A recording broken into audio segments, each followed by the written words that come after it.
ಕನ್ನಡದ ಭಾಷೆಯನ್ನು ಪ್ರೀತಿಸುವ ಒಬ್ಬ ಬಾಲಕ ರವಿ. ಅವನು ಕುಂದಾದ ಬಾಲಕ. ಅವನು ಕನ್ನಡ ಪ್ರೇಮಿ.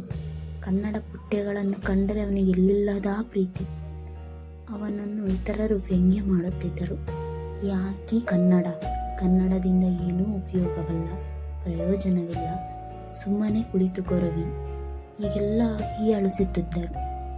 ಆದರೂ ರವಿ ತನ್ನ ಪ್ರೀತಿಯ ಭಾಷೆಯನ್ನು ಅವರೆದುರು ಬಿಟ್ಟುಕೊಡುತ್ತಲೇ ಇರಲಿಲ್ಲ.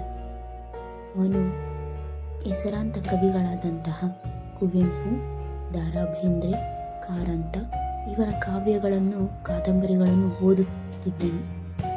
ಅವುಗಳಲ್ಲೇ ತನ್ನ ಆತ್ಮವಿಶ್ವಾಸವನ್ನು ಕಂಡುಹಿಡಿದುಕೊಳ್ಳುತ್ತಿದ್ದನು. ತನ್ನ ಪಠ್ಯಗಳಲ್ಲಿ ಅವರ ಕಾವ್ಯ ಅಂಶಗಳನ್ನು ತುಂಬಿಕೊಂಡು ಓದುತ್ತಿದ್ದನು. ರವಿಗೆ ತುಂಬ ಹುಚ್ಚು ಕನ್ನಡವೆಂದರೆ. ತಾನು ಕನ್ನಡದಲ್ಲಿಯೇ ಏನನ್ನಾದರೂ ಸಾಧಿಸುವ ಛಲ. ಕನ್ನಡವನ್ನೇ ನನ್ನ ಜೀವನ್ಮಾನದಲ್ಲಿ ಬೆಳೆಸಿಕೊಂಡು ಕನ್ನಡವನ್ನೂ ಬೆಳೆಸುವಂತಹ ಆಸೆಯನ್ನು ಹೊಂದಿದ್ದಂತಹ ಬಾಲಕ ರವಿ.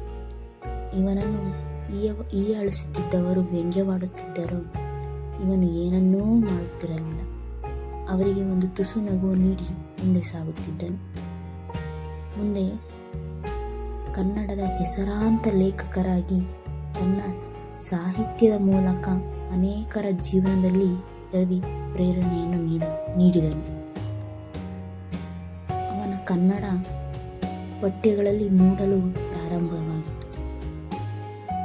ತಾನು ಪ್ರೀತಿಸಿದ ಭಾಷೆ ಕನ್ನಡ ಮತ್ತು ತನ್ನ ಆಸೆಗಳನ್ನು ಅನುಸರಿಸುವುದೇ ಯಶಸ್ಸಿನ ಹಾದಿ ಎಂದು ತನ್ನೆದುರು ಹಣಕಿಸಿದವರಿಗೆ, ವ್ಯಂಗ್ಯ ಮಾಡಿದವರಿಗೆ, ಉಪಯೋಗಕರವಲ್ಲ ಎಂದವರಿಗೆ ಅವನು ತನ್ನ ಯಶಸ್ಸಿನ ಮೂಲಕ ಉತ್ತರವನ್ನು ನೀಡಿದನು.